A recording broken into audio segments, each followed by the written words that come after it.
Doesn't matter how small matters it is, you need to step forward, or you need to put in your best effort. So it doesn't matter how small a matter is, they are part of the 6 paramitas and the myriad actions. You need to abide by the precepts.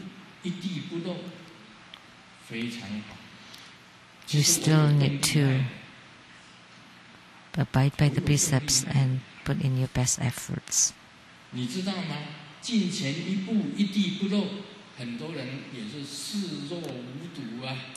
You know, even with that writing, step forward and don't drop anything.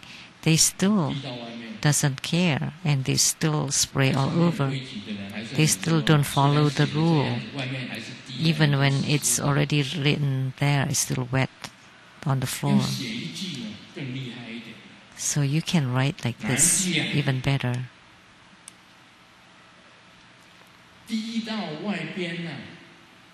If you drop it outside, that means yours is short.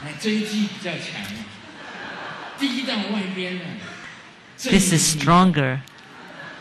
So if you drop it outside the bowl, then yours is short. So when a man sees that, they would definitely try their best.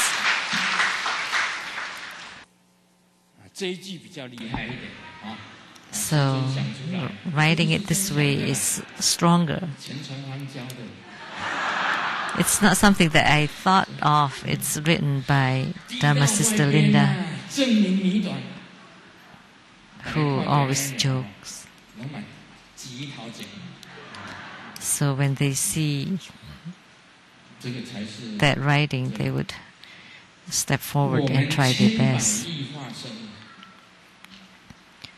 So our myriad transformation bodies on Nirmanakaya all should abide by the 6 paramitas and the myriad actions. So Buddha Dharma came from the 6 paramitas, and which become all the precepts. So we should abide by the precepts and follow the standard. That's very important. So in the future, you can see this in the men's toilets.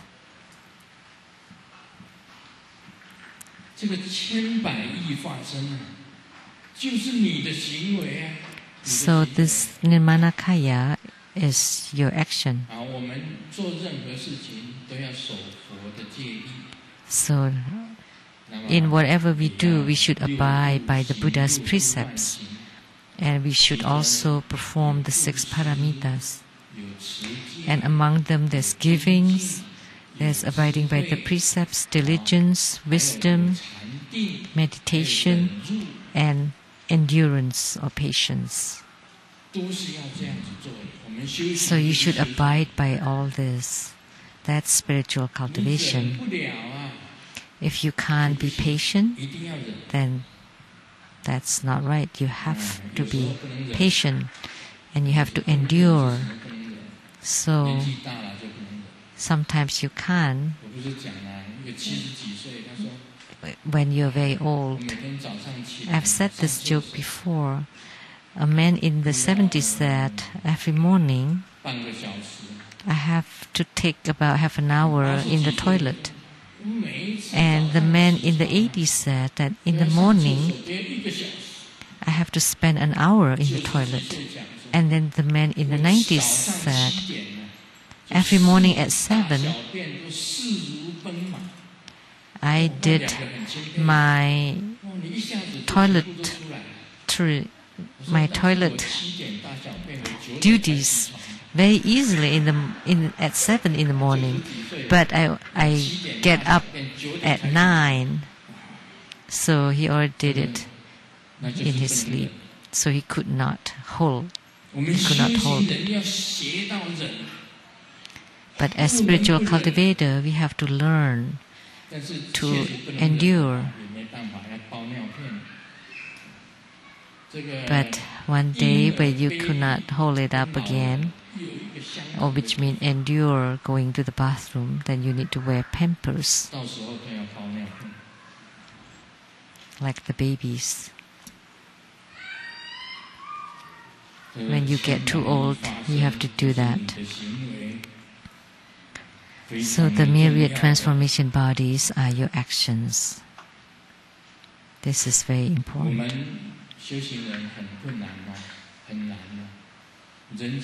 It's very difficult as spiritual cultivator. Even when people bully you, you still have to endure it. That's difficult. When they bully you, you still have to endure it.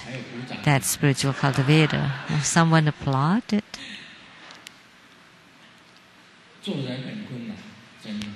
it is difficult to live as a human being. Because it doesn't matter what you do, someone would always talk. They always have something to say. So that's how difficult it is to be a spiritual cultivator. It is hard enough to live as a human being, but as a spiritual cultivator, it's even more difficult, especially the endurance and patience. If you are wealthy, they would say something like, "Oh, you would become bad once you have money." If you're poor, they would say you're a failure.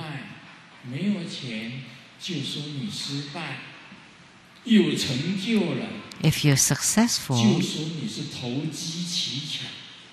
they would say that you just strike a luck. But if you have no success, then you're such a failure.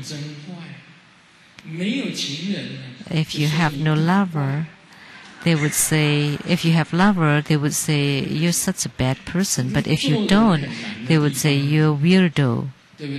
So it's so hard to be a human being.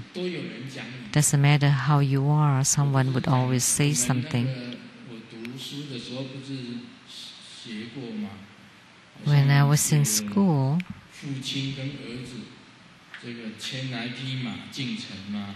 there's the story about a father and son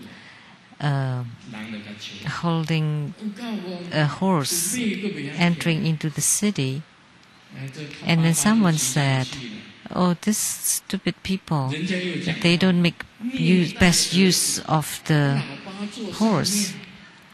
And then the father got on the horse, ride the horse, and the son walked sideways on the side.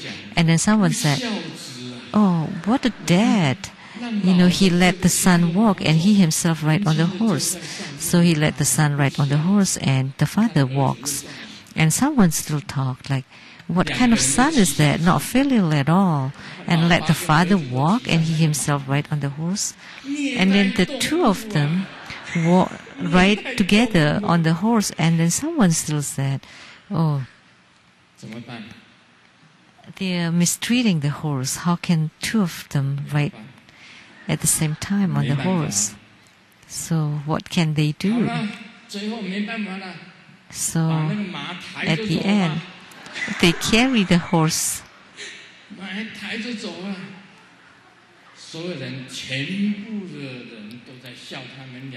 And then everyone laugh at them. They're mad, they're crazy. So it doesn't matter what you do, people laugh at you. So what should one do? Endure it. Be patient. As long as you're right, just endure it.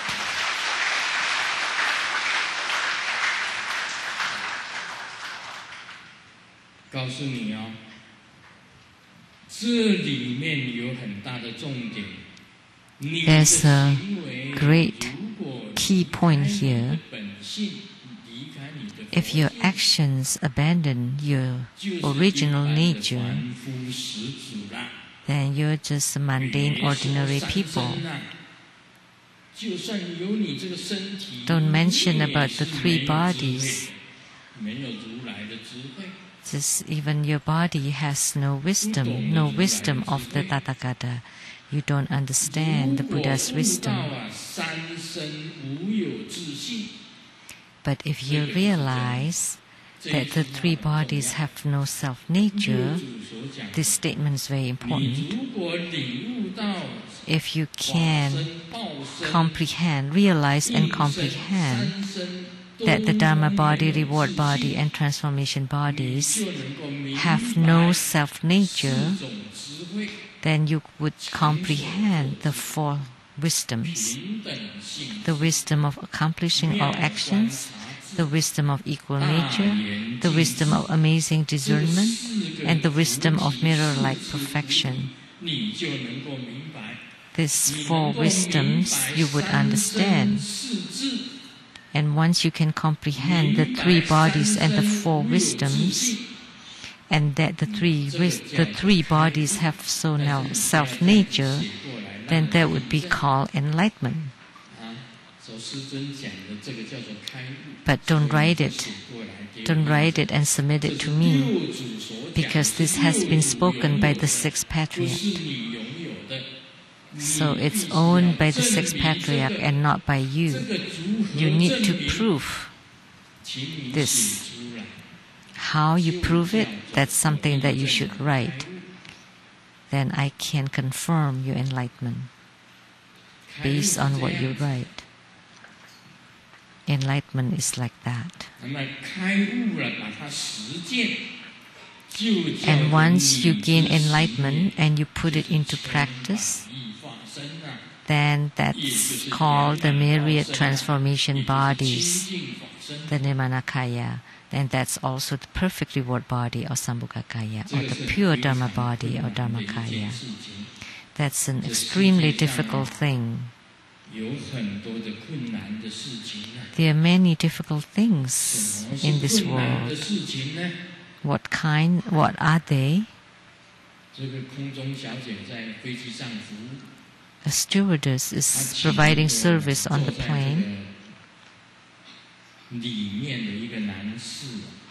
and she asks a man,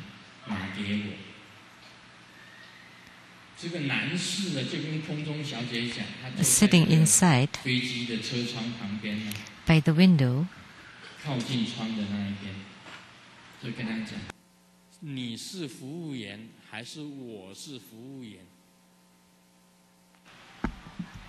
to pass her something, and then in turn he asks her, "Are you servicing me or am I servicing you?" And then the stewardess said that, "I'm servicing you."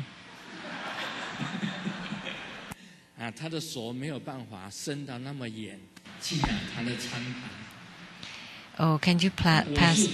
And the stewardess said, "Yeah, I'm servicing you, but I cannot take your dinner tray, so maybe you can pass your dinner tray to me. And then at the same time you can open the windows." So even the stewardess has her restriction and limitation to provide service to all the passengers.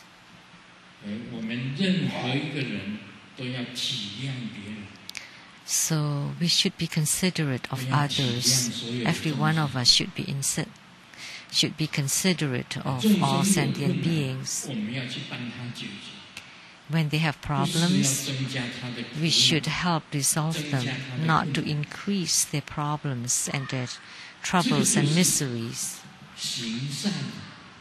Then you're doing good deeds. That's giving. That's almsgiving and charity. So any actions can be charity. So any action can be abiding by the precepts, diligence, endurance, meditation, and wisdom. Any action should perform those.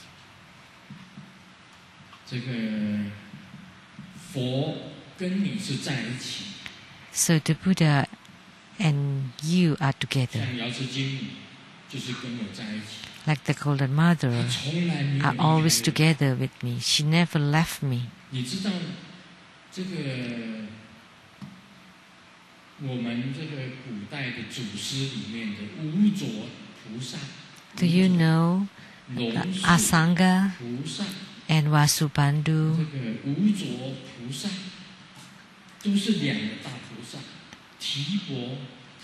The Nagarjuna and Chandrakirti and Aryadeva, those were great bodhisattvas of the ancient times. When Nagarjuna was practicing Asanga bodhisattvas, personal deity is Buddha Maitreya, Bodhisattva Maitreya. And he practiced for 10 years, over 10 years, and he never saw Maitreya Bodhisattva. Until one day he had attainment, and Maitreya Bodhisattva appeared to him. And he told Asanga, Maitreya told Asanga, that I never left you at all during this past 12 years. So Maitreya Bodhisattva told Asanga Bodhisattva that you have practiced me as your main deity for 12 years and I never left you. Yet Asanga never saw Maitreya Bodhisattva. So when you practice Kalachakra as your main deity, like someone told me, I entered into the Kalachakra altar for 6 months, and Kalachakra had not appeared in front of me. So I took apart the altar. Oh, I'm so bad. I had no yogic response, and I have practiced for 6 months. So did he hear my recitation? The mantra. I have recited for 6 months, and the mala chanting beads are almost broken. How come I had no yogic response with Kalachakra? Oh, Amitabha. You know, Asanga Bodhisattva practiced Maitreya Bodhisattva as his main deity for 12 years and did not see Maitreya. And we are the disciples, only practice for 6 months, and you wanted to see Kalachakra already? Just can't believe it. Yeah, just for practice a little bit, and you expect that much?